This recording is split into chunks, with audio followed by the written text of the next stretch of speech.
बसपा नहीं देगी अब सवर्णों को टिकट, लौट आई बसपा अपने पुराने पैटर्न पर। जी हाँ दोस्तों, मैं हूं इंजीनियर स्नेहा और आप देख रहे हैं नेशनल चौपाल।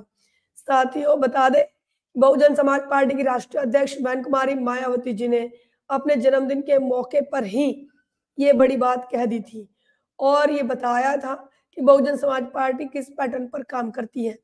वहीं उसी दौरान आज की तारीख में 2024 के लोकसभा चुनाव की तैयारियां पूरे देश में हो रही हैं और ऐसे में तमाम दल, सत्ता पक्ष हो या विपक्ष हो, तमाम लोग अपने अपने उम्मीदवारों को लेकर, अपने पार्टी की रणनीति को लेकर मैदान में है। ऐसे में बहुजन समाज पार्टी की क्या रणनीति होगी, क्या कुछ फैसले हैं, इन तमाम बातों पर एक नजर डाल देंगे। आखिर बहन कुमारी मायावती जी ने ऐसा क्यों कहा कि अब वह सवर्णों को टिकट नहीं देगी? ये बड़ी बात बहन मायावती जी ने कही है। हालांकि जातीय समीकरण का खासा ख्याल रखा जाएगा, लेकिन 2022 के विधानसभा चुनाव को ध्यान में रखते हुए, उसके नतीजों को ध्यान में रखते हुए, जो सवर्ण वोट बसपा को नहीं मिल पाया और सवर्ण वोटों के वजह से मुस्लिम वोट जो नाराज हुआ, इस बात को लेकर अब बहुजन समाज पार्टी ने नगर निकाय के चुनाव हो या फिर अभी लोकसभा के होने जाने वाले चुनाव हो, ऐसे में बसपा ने अपनी नई स्ट्रेटजी बनाई है और उस स्ट्रेटजी को ध्यान में रखते हुए बहन कुमारी मायावती जी ने एक खास बात पत्रकारों से बातचीत करते समय जरूर कही थी। आपको सुनाते हैं बहन कुमारी मायावती जी का वो कहना कि आखिर उन्होंने क्या कहा था। सारा फायदा जो है भाजपा को पहुंचेगा। अब कौन क्या सोच रहा है ये तो आप उन्हीं से पूछे, लेकिन मुझे तो ऐसा लगता है कि ये लोग जितना कांग्रेस बीजेपी वाले ये लोग चुनाव लड़ेंगे मजबूती से, तो आपको मालूम है कि इनका अपर कास्ट का वोट हमको मिलने वाला तो है नहीं, इनका बढ़ जाएगा। तो यहाँ पर आप देख सकते हैं कि जैसे कि बहन कुमारी मायावती जी ने कहा है कि अपर कास्ट का जो वोट है वो हमको तो मिलता नहीं है। आप ये देखिए, एक बार फिर से आपको सुना रहे हैं वही बात जो बहन कुमारी मायावती जी ने कही। हिंदुओं का मामला हो या सिखों का हो, बुद्धिस्टों का हो, मुस्लिम समाज का हो या अन्य मजहब को मानने वाले लोगों का हो, तो उनका कोई भी कार्यक्रम होता है या वो कोई भी ये कोई भी ऐसा कोई फैसला लेते हैं तो जो मानवता इंसानियत के लिए है, तो मेरे ख्याल कभी हमारी पार्टी ने उसका विरोध नहीं किया है। मैं फिर इसको रिपीट करती हूँ इस बात को कि बीए बताया जाता है तो ज़रूरी नहीं है हम हाउ हल्ला करें जैसे दूसरी अपनी पार्टी के अपने अपने तौर तरीके हैं, हमें दूसरी पार्टियों की नकल नहीं करनी है। हमारा जो अपना एक सिस्टम है काम करने का, उसके हिसाब से हम लोग चलते हैं। ऑनलाइन ऐप भी आपने जारी किया है? ऑनलाइन ऐप जारी कर रहे हैं। अब ये तो चलता रहता है, अब ये आपके सामने आता रहेगा।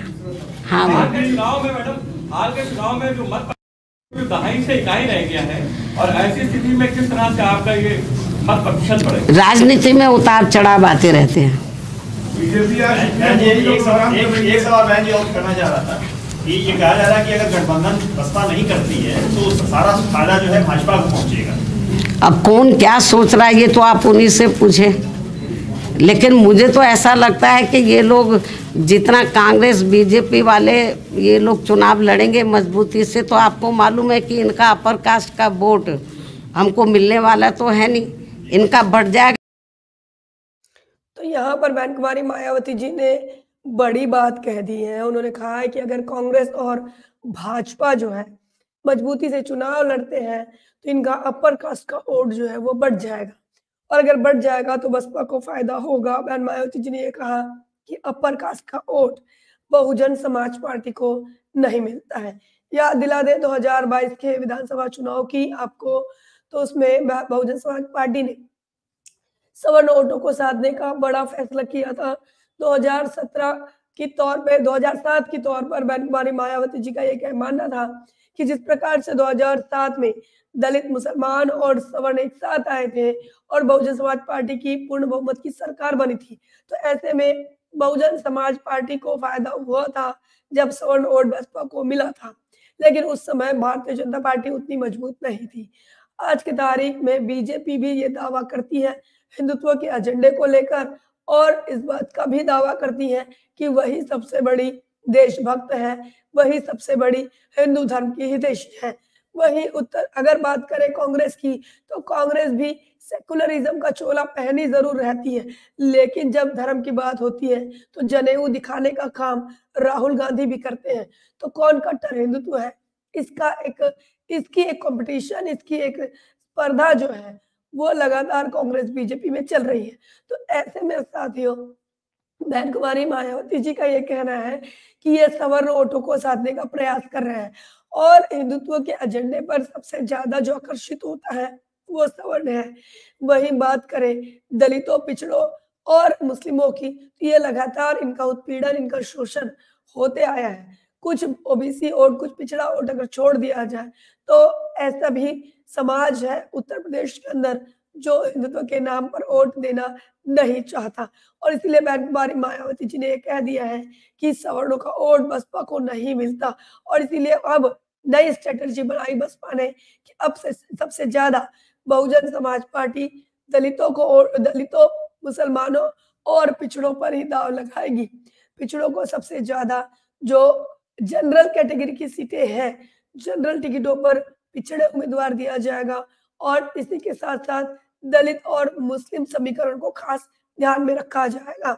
वही प्रतिनिधित्व के तौर पर कुछ सवर्णों को टिकट दिए जाएंगे, लेकिन बहन मायावती जी ने यह कह दिया है कि इस बार की स्ट्रेटजी में सवर्ण वोट जो है, उनके कहने से, बहन मायावती जी की बातों से ये समझ में आता है कि उनके स्ट्रेटजी में से अब सवर्ण माइनस हो गया है, और बहुजन समाज पार्टी अपने पुराने दौर पर, अपने पुराने पैटर्न पर लौट चुकी है। पुराना पैटर्न जो बहुजन समाज में भाईचारा बनाने की बात करता है। बहुजन समाज पार्टी का पुराना पैटर्न जो है वो बहुजन हिताय, बहुजन सुखाय की बात करता है। बहुजन समाज पार्टी का जो पैटर्न है वो दलितों, पिछड़ों, आदिवासियों और मुस्लिमों, तमाम अकलियतों, मजलूमों की बात करता है और उनको ज्यादा से ज्यादा भागीदारी देता है। लेकिन बहुजन समाज पार्टी ने पिछले दिनों सबको सबका हिस्सा देकर सबके साथ इस इक्वालिटी करने की कोशिश तो की, लेकिन सबके साथ ईमानदारी से उनका पार्टिसिपेशन, उनको भागीदारी देने की कोशिश तो की, लेकिन धर्म के नाम पर जो सवर्ण वोट था बसपा का वो छिटक गया और भारतीय जनता पार्टी और कांग्रेस में चला गया। ऐसे में बहुजन समाज पार्टी अब उन वोटों को वापस नहीं पाना चाहती। उनका ये मानना है कि ये वोट हमारे पास वापस नहीं आएगा, क्योंकि वो हिंदुत्व के एजेंडे पर वोट करेगा तो ऐसे में वो बीजेपी या कांग्रेस की तरफ शिफ्ट हो जाएगा। तो बसपा को अपने दलित, मजलूमों के वोट जो है वो बचाने हैं, साथ ही मुस्लिमों के वोटों को बचाना है, और पिछड़ों के वोटों पर बहुजन समाज पार्टी काम करेगी। तो टिकटों का बंटवारा भी, भागीदारी भी, टिकटों में जो भागीदारी होगी उसमें भी जातीय समीकरण को ध्यान में रखकर सवर्णों को टिकट दिए जाएंगे। ज्यादा से ज्यादा मुस्लिमों और ओबीसी पर बहुजन समाज पार्टी इस बार दांव खेलने वाली है। आपका क्या मानना है, आपका क्या सोचना है, कमेंट सेक्शन में जरूर लिखें। बने रहे नेशनल चौपाल पर, तब तक के लिए जय भीम, जय भारत।